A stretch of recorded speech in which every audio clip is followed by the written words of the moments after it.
And what's the government's opinion of Wada Na Todo? Do they see Wada Na Todo as a constructive organization or as destructive? I mean, that it tries to... I would say, and to be fair to the Indian government, and I work a lot with the Indian government through Wada Na Todo, I would say that the government has healthy respect for groups like Wada Na Todo. So there are moments when there is confrontation and when they are heavy-handed. However, I must also say that in the longer analysis, Government of India is able to provide space, provide democratic space for groups which dissent.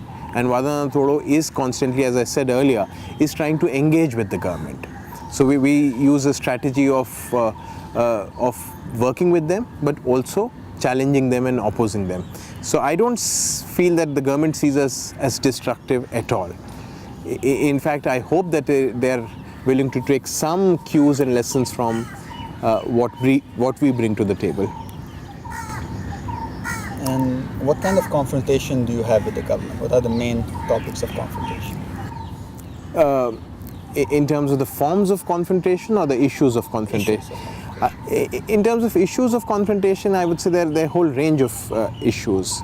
What we feel is that over the past 6 years, because Wada Na Todo has been in existence for 5 years, we see this very odd contradictory trend in Indian politics and Indian governance. On the one hand, Indian government is very happy to talk a language of rights now. So increasingly you will hear now more and more about economic and social rights. So whether you look at the Forest Right Act or you look at the right to education, now the government is talking about the right to food, it's talking about right to health. So there is this whole body of government policy, government legislations which is promoting rights, which we welcome. However, on the other hand, what we also feel is that at times this is just the political rhetoric of governance.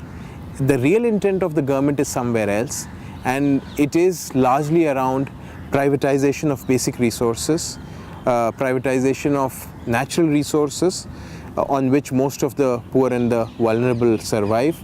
It is also promoting a framework of liberalization, what we broadly call as the neoliberal framework.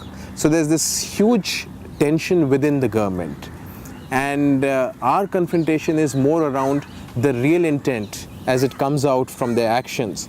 So the creation of the special economic zones, which is snatching land from farmers, displacing people, the mining industry, which is then brought in with no respect for the environmental norms or the rights of the local Adivasi populations. These are the points of confrontation.